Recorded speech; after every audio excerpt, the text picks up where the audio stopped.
dia a todos. Bom dia! Deixa eu ajustar aqui para ver se está certo, né? Bom dia a todos. Bom dia! Glória a Deus. É uma alegria muito grande nós começarmos a nossa manhã de sábado nesse clima afetuoso, nesse clima de tranquilidade, de reconforto, de reencontros, nesse clima de amizade, em que nós somos recebidos aqui nessa casa que nos acolhe sempre com muito carinho, com muito amor, e aproveitarmos para começar o dia do sábado, o final de semana, com esse reabastecimento de energias, esse reabastecimento espiritual.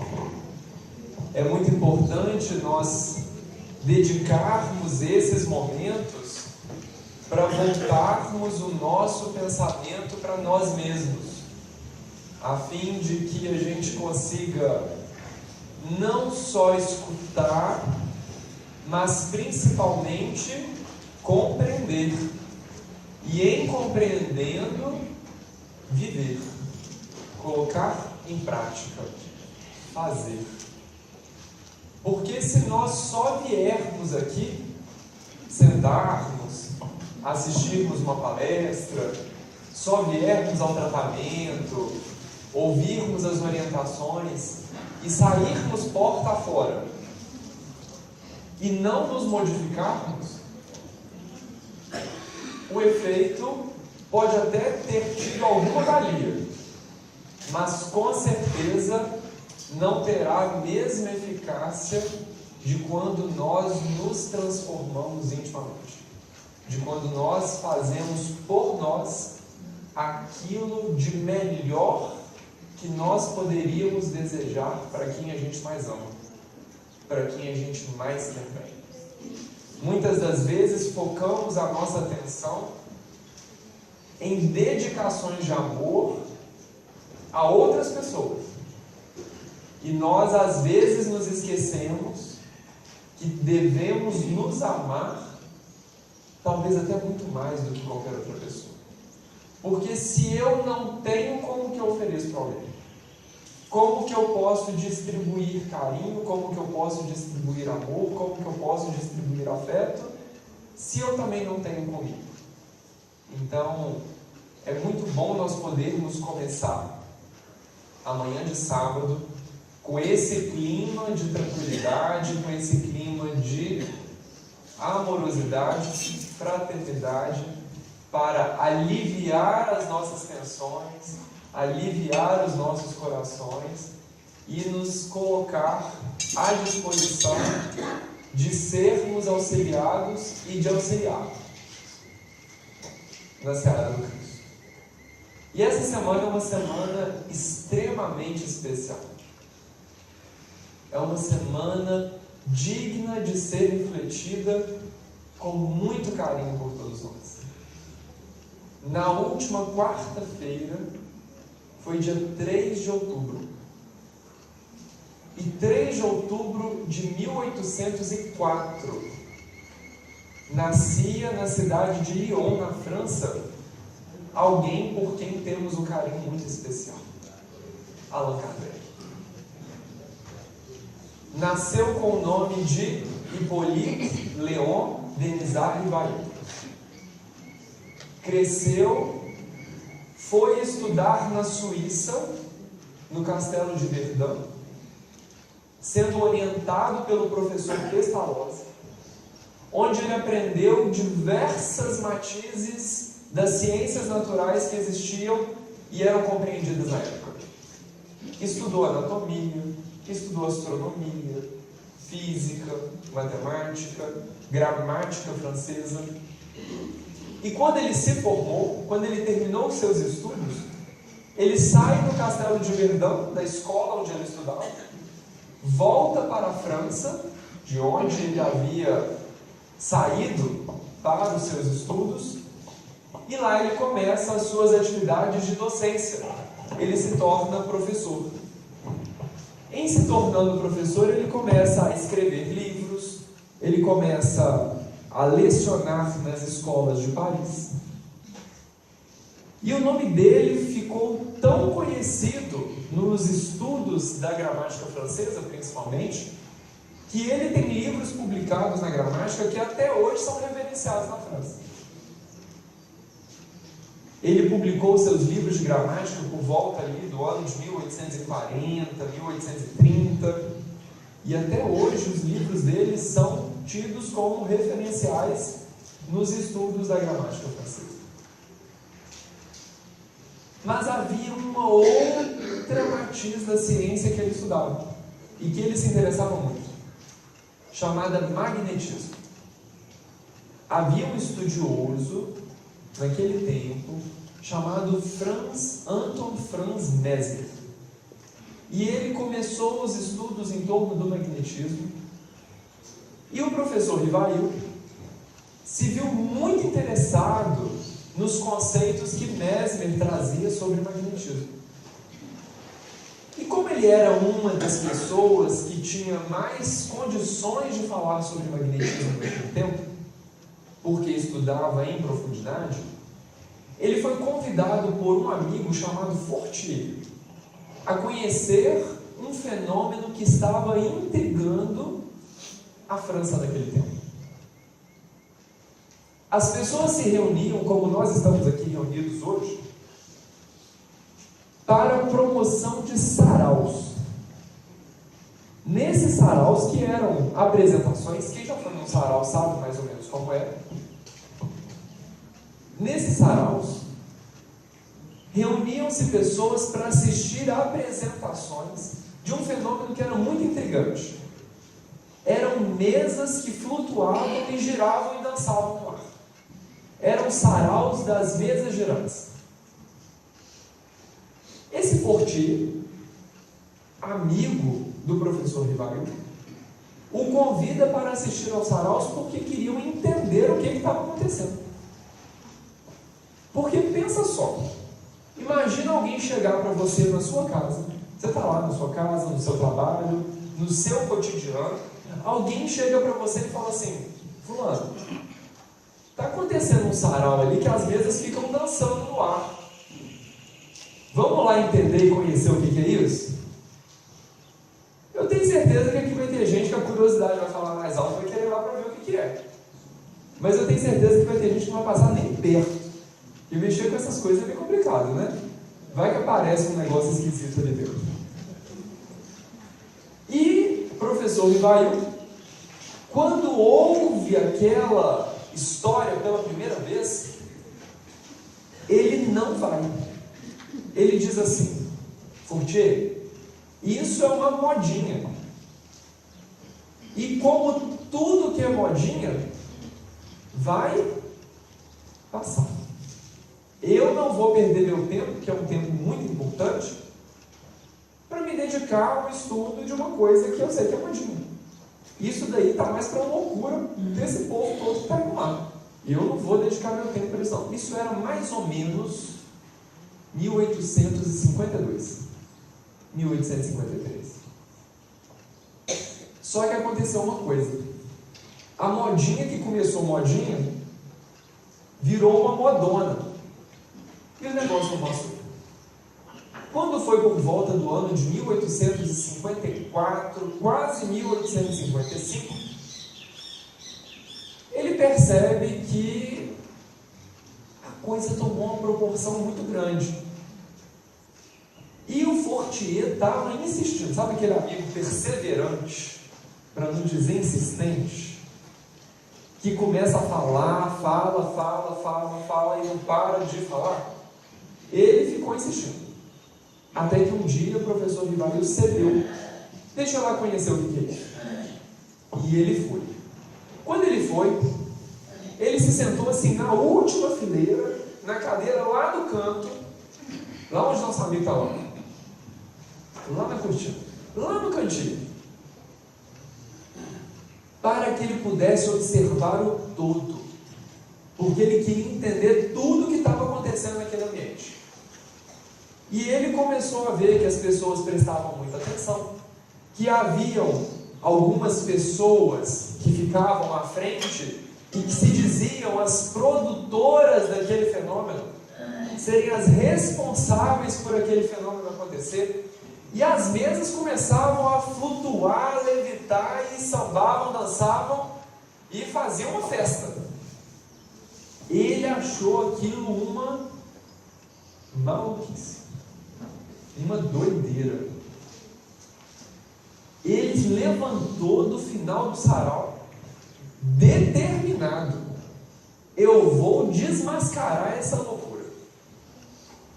Não é possível aquele bando de gente lá na frente inventando essa história toda e enganando esse povo todo.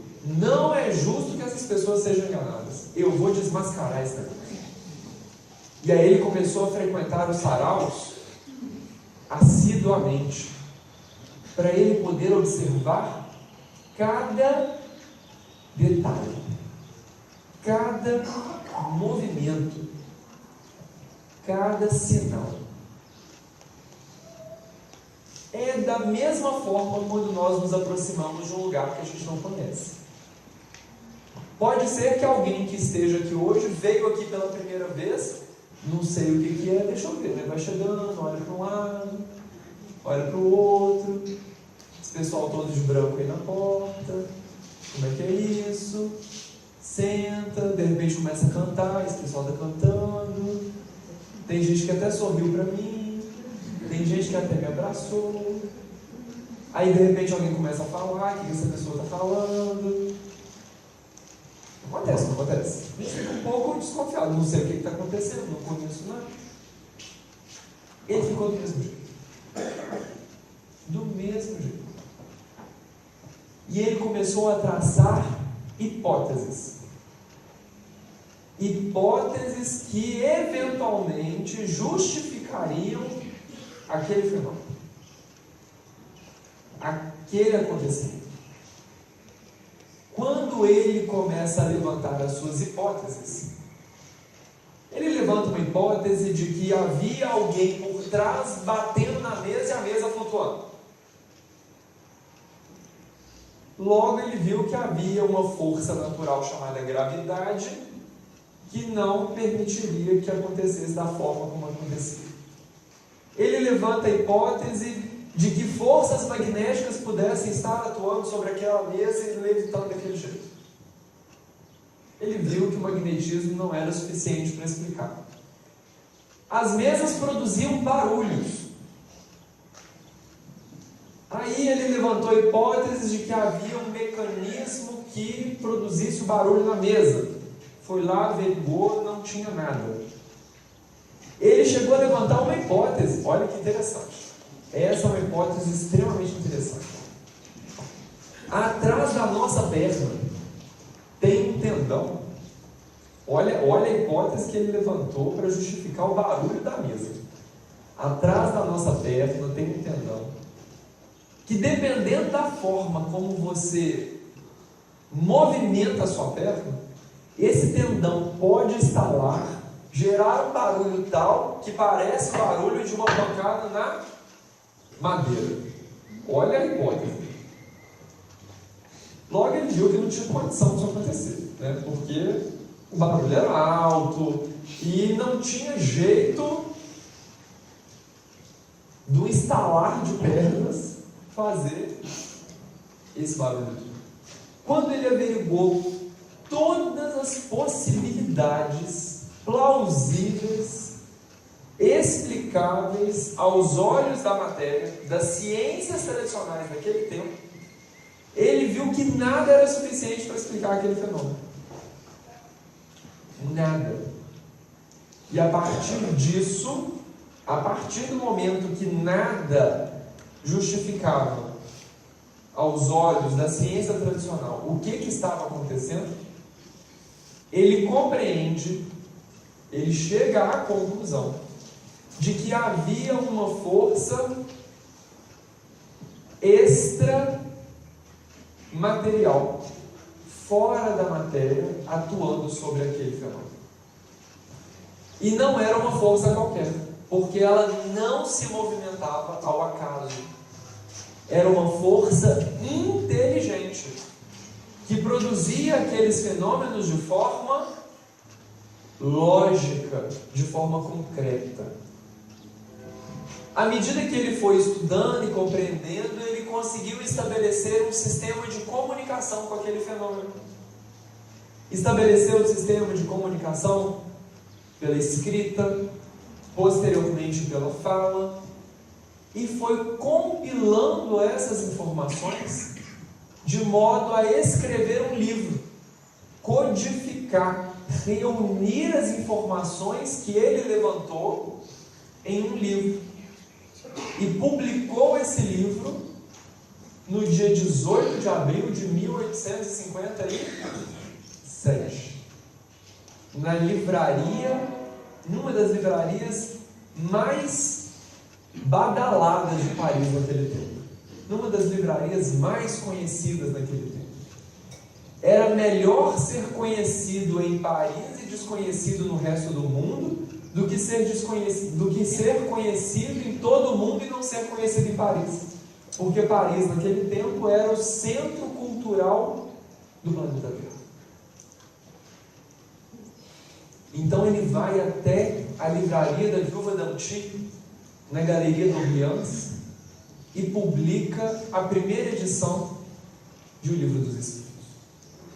Mas para que o conteúdo se sobressaísse em detrimento do autor, ele adota um pseudônimo, um apelido em homenagem a uma das suas encarnações passadas como druida, em que ele teve um dos seus momentos de maior experiência de crescimento espiritual, Allan Kardec. E quando ele publica o Livro dos Espíritos, ele estabelece um sistema de compreensão da comunicabilidade de duas esferas de uma mesma vida.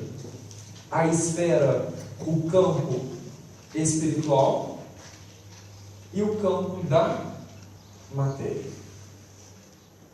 Partindo da compreensão de que a nossa história natural, a nossa vida essencial é a vida em espírito, que estagia determinados momentos da matéria para crescimento, aprendizado e lapidação das nossas impurezas.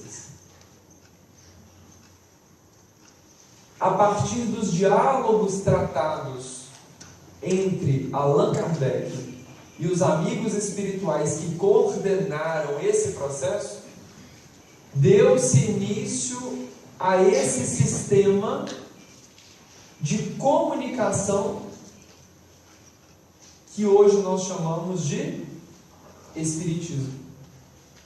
Espiritismo, por sinal, uma palavra criada por Allan Kardec para denominar esse fenômeno de estudos e de compreensão moral da vida que hoje nós estamos aqui. Então, quando nós lembramos de Allan Kardec nesse traçado histórico de importância que ele tem, é para compreendermos o momento em que nós nos encontramos hoje.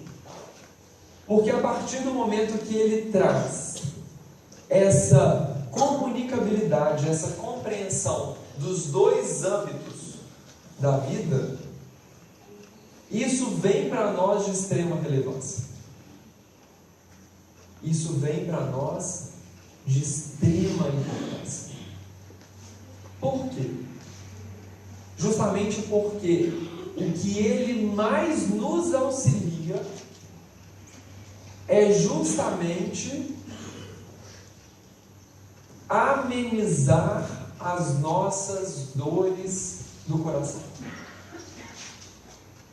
Ele parte de um processo da ciência, um processo de pesquisa, um processo de conversas, de entrevistas com os Espíritos para entregar para nós ferramentas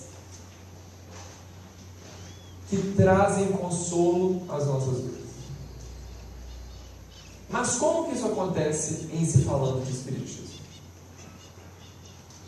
Quando Kardec trava essa conversa com os amigos espirituais, uma das coisas que os amigos espirituais mais falavam era sobre a nossa destinação ao progresso. Todos nós estamos de alguma forma destinados a alcançar uma plenitude espiritual em que nós estaremos em Deus da mesma forma que Deus é conosco em cada passo da nossa jornada.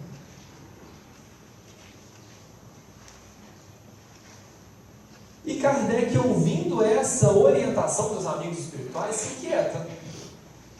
Então, como que isso acontece? Se todos nós estamos fadados a esse progresso, se todos nós estamos destinados a essa plenitude, uma plenitude que é amor e amor por excelência, amor e amor em abundância, como que isso se dá? Porque não é isso que eu vejo hoje na humanidade. Parece até que Kardec fala dos momentos atuais, que na verdade ainda são os mesmos momentos de Kardec. Não é esse amor em plenitude que eu vejo hoje no dia a dia.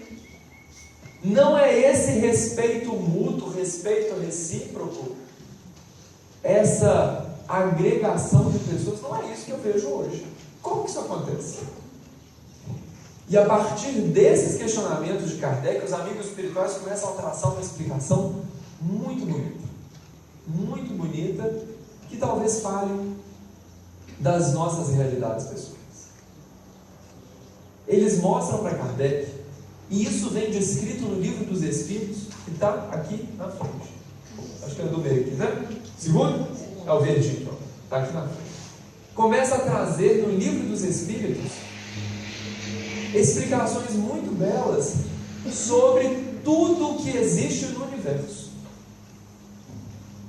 E os amigos espirituais mostram que nós podemos sintetizar tudo o que existe no universo em 3 elementos gerais que o compõem, sendo o primeiro e mais elementar de todos o próprio Criador. É a questão primeira do Livro dos Espíritos, que é Deus. Deus é a causa primeira de todas as coisas, é a inteligência suprema do universo. Ele cria tudo e cria todos. E a partir dele são criados os outros 2 elementos que, em geral, compõem o universo. O princípio inteligente, que é o espírito, e o princípio material, que é a matéria. O princípio inteligente é das criações de Deus, aquela que é dotada de criatividade, de inteligência, de liberdade de ação e fadada ao seu crescimento. E a matéria é o veículo onde este espírito manifesta os seus desejos, as suas vontades, as suas intenções, e está destinada a ser utilizada para o bem e pelo bem, de acordo com o amadurecimento espiritual daquele espírito, o amadurecimento moral daquele espírito que se utiliza dessa matéria.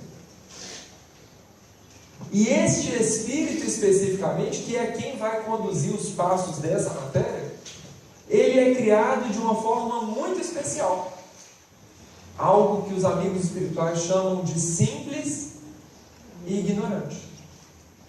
Todos nós, quando somos criados simples e criados ignorantes. Simples porque não somos bons nem somos maus, somos neutros. Simples porque somos criados dessa simplicidade. Mas, apesar dessa neutralidade, somos fadados, somos destinados e vocacionados pelos talentos atribuídos a nós por Deus ao bem. Só que ao mesmo tempo que somos criados nessa simplicidade, nós também somos criados ignorantes. Ignorantes no sentido de não conhecimento. Ignoros, ausência de saber, ausência de conhecimento. Mas ausência de conhecimento de quê? De si mesmo. Ausência de conhecimento e ignorância de si mesmo e dos potenciais de bondade que esse Espírito já traz consigo mesmo. E justamente por desconhecer-se e por estar envolvido de uma liberdade de ação, porque Deus, quando cria, também entrega para esse Espírito o livre arbítrio, a liberdade de escolha, liberdade de ação, justamente por ser simples e ignorar os próprios potenciais de bondade, ele acaba, na sua imaturidade, fazendo escolhas equivocadas. Fazendo escolhas que talvez não fossem as melhores para o seu caminho. E justamente por escolhas equivocadas, justamente por escolhas que às vezes não são as melhores para o seu caminho, esse Espírito necessita reeducar-se para encontrar-se no bem e na sua vocação a essa plenitude. Mas como que isso acontece? Como que isso funciona? Vou traduzir trazendo para nós essa realidade. A partir do momento que nós nos assumimos responsáveis por tudo aquilo que nos acontece, nós estamos prontos para resolver certas questões da nossa vida. Nós frequentemente temos por hábito, e é um hábito muito peculiar nosso, nós temos por hábito levar as responsabilidades daquilo que nos acontece para os outros. Nós queremos encontrar culpados para as nossas dores, culpados para os nossos sofrimentos. Eu não fiz nada, porque quem fez foi o meu chefe. Não poderia ter feito daquele jeito. Eu estou aqui fazendo o que eu estou fazendo, e o meu chefe veio e falou uma coisa que eu não devia. Eu não fiz nada, mas o meu irmão fez. Quem fez foi o meu irmão. Quando a mãe pergunta, né? Mãe e pai perguntam, quem que fez isso? Foi ele, todo mundo aponta, cada um para um lado. Ninguém é responsável por aquilo que fez. Só que o que a gente esquece, e que deveríamos lembrar com mais frequência, é algo que o filósofo francês Exupéry disse para nós: tu te tornas eternamente responsável por aquilo que cativas. Aonde está escrita essa frase? Isso aí todo mundo sabe. Pequeno Príncipe. No diálogo do Pequeno Príncipe com a raposa. Nesse diálogo é cunhada essa frase que é de fundamental importância para nós. Todos nós nos tornamos responsáveis por aquilo que nós estamos cativando. Se eu cativo dores, eu me torno responsável pela colheita das perturbações e dos resultados inerentes àquela dor que eu plantei. Se eu cativo amores, eu me torno responsável pela colheita dos resultados dos amores que eu plantei. E isso é de fundamental importância para a gente, porque se hoje eu vivo algum tipo de aflição, se hoje eu vivo algum tipo de dor, algum tipo de tormenta, nós que frequentemente temos por hábito buscar responsáveis externos, buscar responsáveis exteriores, se nós pararmos para refletir e trazermos a responsabilidade da nossa vida para as nossas próprias mãos, nós podemos encontrar soluções que estão ao nosso alcance de ação.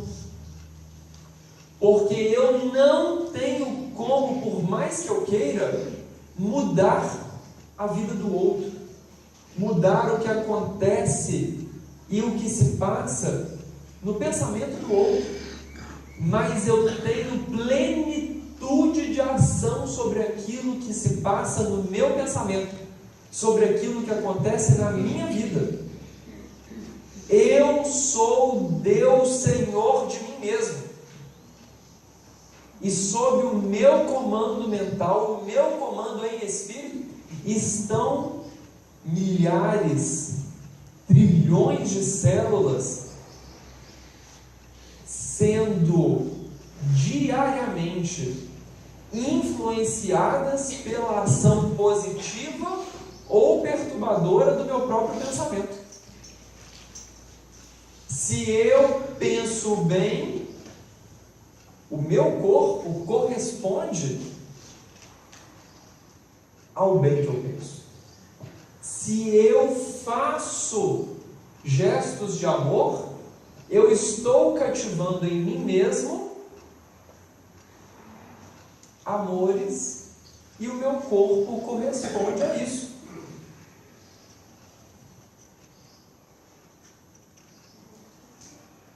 Todos nós nos tornamos responsáveis por aquilo que nós cativamos em nós mesmos.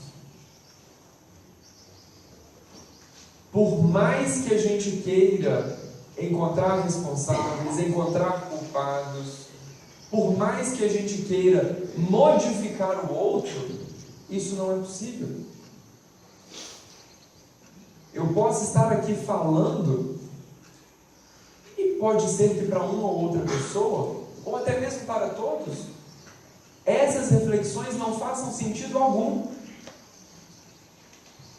e saiam porta fora e não transformam absolutamente nada. Mas eu tenho por dever moral comigo mesmo de ser o quanto possível carta viva daquilo que eu penso e falo. Aos outros devemos dar o direito de serem quem são, o que quiserem ser, mas a nós devemos nos dar o dever de sermos o melhor possível para nós e para o outro. Quando Kardec então começa a compreender essas concepções filosóficas, axiológicas da vida, percebendo este espírito sendo criado simples e ignorante, mas extremamente respeitado por Deus, extremamente respeitado por Deus, porque Deus nos respeita e nos ama tanto. O amor e o respeito de Deus são tão incondicionais conosco, que Ele nos deixa sermos livres, livres até mesmo para renegar a própria existência dele enquanto Pai, livres até mesmo para infringir o próprio amor que Ele estabelece como sendo a lei maior de todo o universo. E Ele nos respeita, nos entregando a possibilidade de escolhermos ser o que quisermos ser e de fazermos o que quisermos fazer. Absolutamente tudo que nós entregarmos para a aprovação de Deus, teremos a aquiescência dele, teremos a concordância dele, absolutamente tudo, porque ele nos deu o livre-arbítrio. Se nós virarmos para Deus e dissermos: Deus, eu quero amar, eu quero ajudar, eu quero trabalhar, eu quero mudar a história da humanidade para melhor, o que Deus vai dizer para a gente? Vai lá, faça isso. Você é livre. Agora, se eu disser para Deus: Deus, eu não tolero pessoas diferentes de mim, eu quero que uma parcela da sociedade morra, eu quero que isso exploda, posso dizer isso? Posso? Sou livre, posso dizer isso. Deus me fez livre, até mesmo para dizer isso e coisas muito mais. Mas nós nos tornamos eternamente responsável por aquilo que nós estamos cativando. O que acontece na minha vida é aquilo que eu mereço. O que acontece comigo pode não ser o que eu mais quero, mas esteja certo, é aquilo que eu mereço estar vivendo naquele momento, porque nada mais, nada menos eu estou colhendo frutos de um plantio de outros tempos mais próximos, como tempos mais distantes. E nisso Allan Kardec fala com muita propriedade, no capítulo 5 do Evangelho segundo o Espiritismo: causas atuais e causas anteriores das nossas aflições. As nossas aflições nada mais são do que efeitos de uma causa, do que consequências de uma causa. Isso, inclusive, atende a uma das leis de Deus, uma lei natural que rege o universo: ação e reação, causa e efeito, plantio, colheita, causa e consequência. E sempre eu sou responsável por tudo que eu cativo. Somos criados simples, ignorantes, temos o livre-arbítrio, mas justamente por Deus ser amor em plenitude e nos respeitar profundamente, Ele não nos entrega no universo para sermos levados a toque de caixa. Alguém que ama e ama como Deus nos ama, não seria concebível que Ele nos entregasse no universo para que nós simplesmente saiamos capengando para um lado para o outro sem saber para onde que a gente vai. Ele nos entrega um trajeto, um roteiro.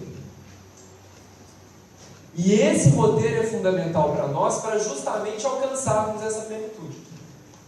Esse momento espiritual em que nós estaremos com Ele de coração para coração, da mesma forma que Ele está conosco o tempo inteiro, desde o momento da nossa criação. Porque uma coisa é Ele estar conosco, outra coisa é nós estarmos com Ele da mesma forma que Ele está conosco. E eu vou dar um exemplo que vai facilitar. Quem aqui tem filho que está, por exemplo, na adolescência, ou que já passou pela adolescência, sabe disso? Quantas vezes pai e mãe está ali com o filho, mas o filho olha e fala: sai fora, não quero saber. Não é assim? Ou quem não tem filho já viu. Às vezes criança é um pouco diferente, porque a relação de carinho ainda é bem expressiva. Mas na adolescência é natural. É um momento natural que aquele espírito encarnado está ganhando o seu espaço, está entendendo quem ele é, está maturando a sua personalidade. É natural que isso aconteça. E é importante que a família, que os pais, que os responsáveis estejam ali mostrando para ele: eu estou contigo. Por mais que você esteja renegando o meu carinho, a minha presença, o meu amor, o meu cuidado, eu estou aqui contigo. Porque vai chegar uma hora que ele vai amadurecer e ele vai perceber que, opa, peraí, eu preciso estar com ele também. Da mesma forma que eles não me abandonaram. Que eles estão comigo. Esse é o processo de Deus conosco. E da mesma forma como nós cuidamos das nossas crianças, dos nossos jovens, Deus não nos entrega no universo para simplesmente sairmos sem rumo. Se nós que somos espíritos imperfeitos, se nós que encarnados somos espíritos moralmente bem debilitados ainda, já conseguimos ter um trato de cuidado com as nossas crianças e os nossos jovens, em que a gente já tenha consciência de que precisa estar junto, que a gente precisa acolher, que a gente precisa dar carinho, que a gente precisa dar comida, que a gente precisa vestir uma roupinha que seja quentinha no dia de frio. Se nós que somos imperfeitos já sabemos e compreendemos da importância desse cuidado, imagina Deus que é a perfeição com essência, a perfeição absoluta. O trato conosco é muito mais afetuoso, é muito mais importante. E justamente para que isso aconteça com tranquilidade, Ele nos entrega esse roteiro. E esse roteiro Ele instala na nossa própria consciência. Todos nós trazemos na nossa consciência um roteiro para encontrarmos com Ele e sermos um com Ele. Lembra quando Cristo disse assim: eu e o Pai somos um? Esse momento da experiência espiritual, em que nós poderemos dizer: eu e Deus somos um. Um só coração, um só sentimento. Porque nesse momento em que nós e o Pai seremos um, nós estaremos vivendo o conhecimento de uma verdade absoluta. E esse momento, como diz o próprio Cristo, é um momento que a gente se liberta. Está em João: conhecereis a verdade, e a verdade vos libertará. Mas vos libertará de quê? Que é muito bacana a gente falar as frases do Cristo, né? Mas o que ela significa? Conhecereis a verdade vos libertará. Grande maioria aqui talvez tenha escutado essa frase. Legal, o que é essa verdade? E liberta de quê? Já pararam para pensar nisso? Estar nessa verdade, no conhecimento dessa verdade, e a verdade é o próprio Criador em si, nos liberta daquilo que nos aflige, nos liberta daquilo que nos causa sofrimento, nos liberta daquilo que nos faz sentir dor. Porque essa verdade, ela nos preenche por completo. E quando algo bom, pleno, amor absoluto, nos preenche por completo, tira de nós algo que nos aflige, que eu vou sintetizar em uma palavra: vazio. Esse vazio se manifesta em nós de diversas formas: insegurança, medo, impaciência, intolerância, preconceitos, violência, agressividade, desrespeito, desigualdades, desavenças, incongruências. Esse vazio se manifesta em nós dessas formas. Porque aquele que está cheio de si, cheio de Deus, tem amor. E quem ama, respeita. Quem ama, é tranquilo. Quem ama, está sereno. Quem ama, tolera. Quem ama, perdoa e não retruca. Quem ama, olha nos olhos do outro e vê o que tem de bom, para exaltar o bem e cada vez mais dar menos atenção para que ele não exista o mal. Quanto mais vazio de si mesmo e do próprio Criador, maior é o discurso de ódio.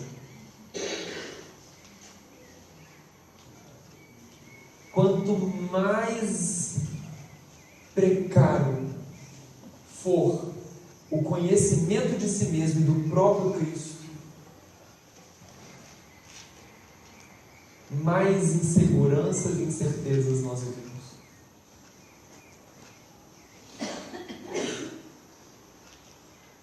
E nós somos responsáveis por tudo que nos acontece. Na perspectiva individual ou na perspectiva coletiva. Porque o coletivo nada mais é do que o somatório das nossas perspectivas individuais. Quando a gente chega, por exemplo, num ambiente como o Jean, 8 horas da manhã, hoje eu tive a oportunidade de chegar um pouquinho mais cedo, a gente conversa, vê sorrisos, abraços, carinho, a gente escuta essas músicas gostosas, lembra de Zaqueu, lembra de Francisco de Assis, que por sinal teve o seu dia no último dia 5 de outubro, na quinta-feira. Então nós estamos numa semana bonita, nós estamos numa semana bacana. Lembra de Cativar, a música do abraço. Uma palavra tão linda e tão pequenininha, cativar. Nós nos tornamos eternamente responsáveis por aquilo que nós cativamos. Cativar é amar. Cativar é perdoar. Cativar é ajudar a diminuir, ainda que seja um pouquinho, a dor. E é uma palavra tão pequenininha que às vezes a gente esquece. E a gente precisa viver essa palavra. Quando a gente vem para o Jean, escuta isso tudo, vive isso tudo, a gente se sente aqui num ambiente gostoso, num clima harmonioso, num clima fraternal. Dá vontade de ficar aqui o dia inteiro. E fica, né? Às vezes fica, né? Até tarde. Hoje o Sérgio me falou que tem gente que chega aqui 7 da manhã e fica até 10 horas da noite. Deus abençoe e continua. Mas é gostoso, porque o clima é bom. E é bom porque aqui nós estamos em congruência de pensamentos harmoniosos, pensamentos vocacionados ao amor, pensamentos vocacionados ao equilíbrio, à tranquilidade, à busca por algo melhor, ainda que seja só para mim. Eu estou com o meu pensamento vocacionado no bem. À medida que eu me tornar melhor, que eu me melhorar, eu começo a mudar o meu pensamento e vocacioná-lo ao bem de todos. Quantos da equipe de trabalho chegaram aqui pensando só na própria dor? Venho aqui para tratar a minha dor. Eu tenho certeza disso. Venho aqui para tratar a minha dor. A partir do momento que a minha dor foi tratada, eu quero ajudar a tratar a dor do outro. Eu quero que o outro sinta e viva essa alegria que eu estou vivendo. E aí começa, como é que eu faço para ajudar? Como é que eu faço para trabalhar? O que eu posso fazer? Como é que eu venho? Como é que eu integro a equipe? Como que a gente faz? E aí começa. Com isso a equipe vai crescendo e amores vão sendo multiplicados. Porque o amor é contagiante. A paz é contagiante. O sorriso é contagiante. E graças a Deus,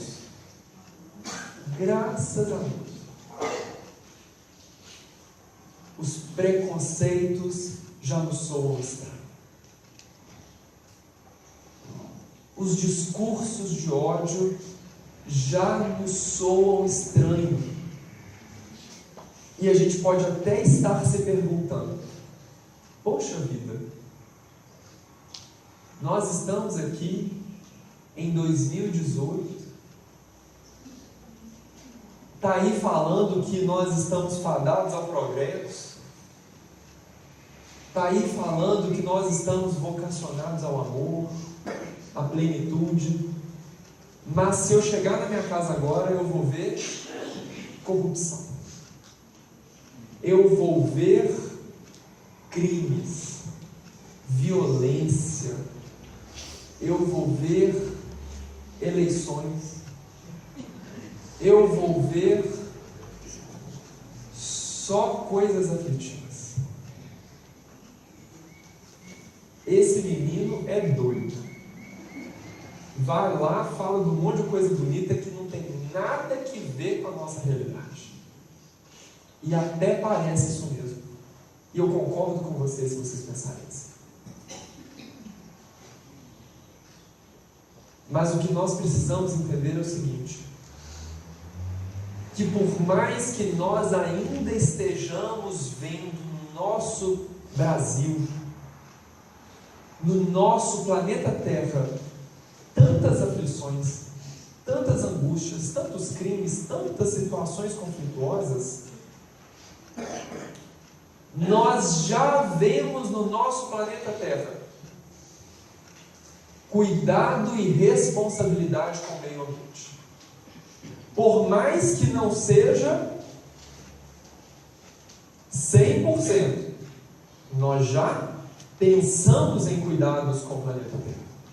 Nós já pensamos em responsabilidades de igualdades de condições de mulheres com homens. Há 40 anos na nossa história isso não era assim. Há 30 anos na nossa história isso não era assim. Se hoje alguém diz que mulher é inferior profissionalmente a um homem, pode ter gente que concorde? Pode. Mas isso já nos causa, pelo menos, estranheza. Isso já nos causa inquietação. Isso já nos causa questionamentos. Isso nos causa até mesmo revoltas. Quando hoje nós falamos da nossa responsabilidade com a população negra, afrodescendente, e vemos casos de preconceitos, discriminações, faltas de respeito, isso já nos causa estranheza. Há 150 anos na nossa história, isso era a regra. Hoje, graças a Deus, já estamos superando.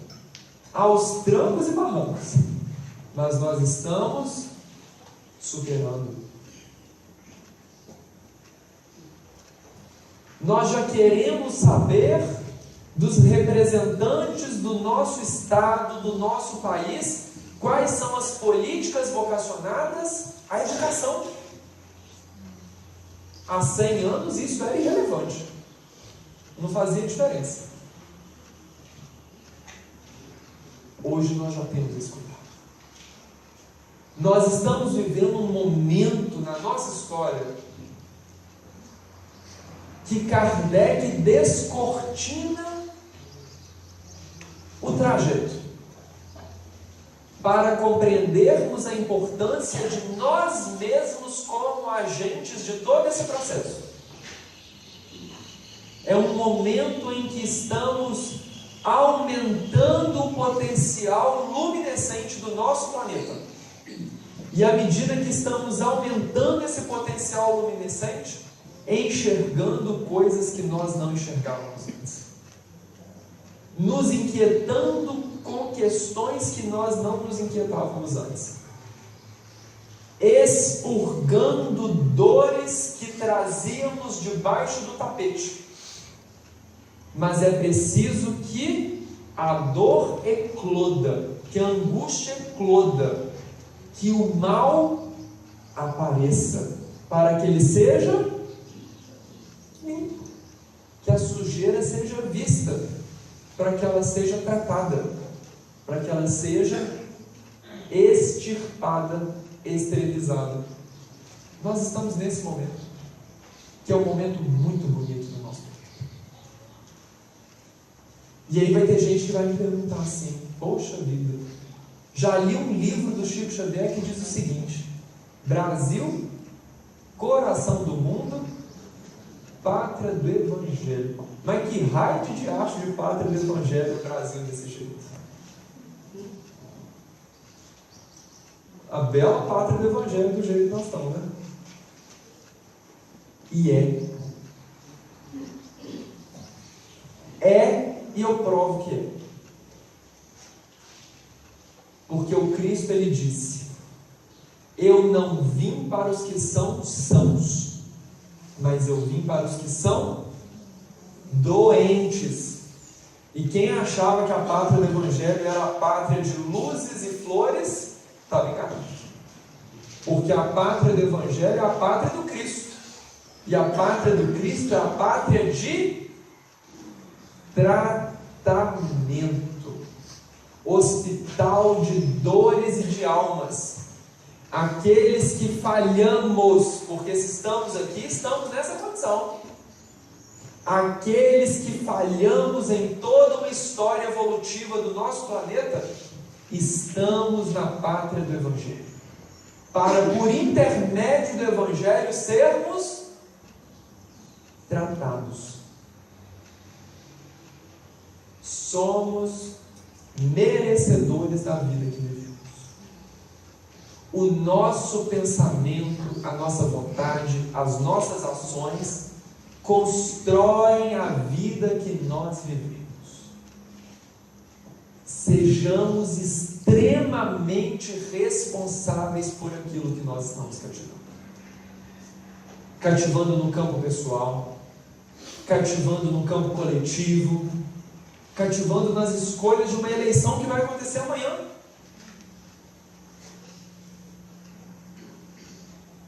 Se vai ser o presidente A, se vai ser o presidente B, se vai ser o presidente C, não sabemos. Somos responsáveis por aquilo que estamos cativando. O que o Cristo deseja para nós? Qual o discurso mais se assemelha àquilo que diz o Cristo? Em essência de sentimento. Essa é a nossa responsabilidade. E eu só posso garantir uma coisa: teremos para 2019 para frente os governantes que nós merecemos. Deus queira que mereçamos o melhor. E mereceremos o melhor para nós, de aprendizado, de experiências, de expectativas, de vivências, de oportunidades de crescimento. Temos que tomar cuidado na hora de exercermos a nossa democracia. Porque é uma democracia que é uma luta árdua, conquista histórica de 7.000 anos.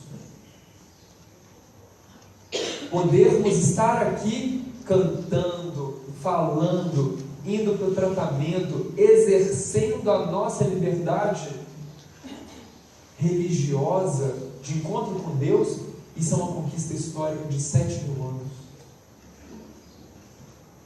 Quantos espíritas saíam das reuniões espíritas em Juiz de Fora e iam direto para a prisão? Quem não sabe, em Juiz de Fora nós tínhamos casos desses, na Casa Espírita, no Fé e Caridade. Ia para o centro espírita já com a marmitinha debaixo do braço,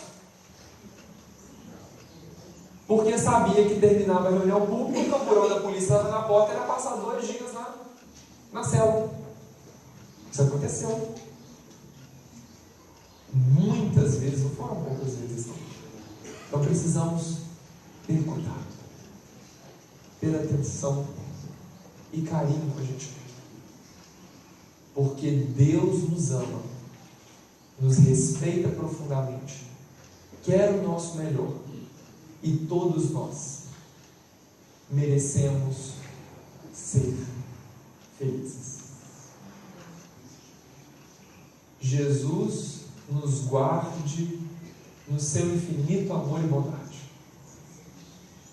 Nos envolva nesses processos de autoencontro e de autolapidação, para que possamos fazer da nossa vida um mar de bênçãos.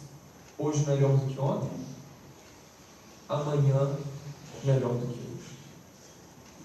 Jesus abençoe o nosso Brasil, pátria do mundo, coração do Evangelho.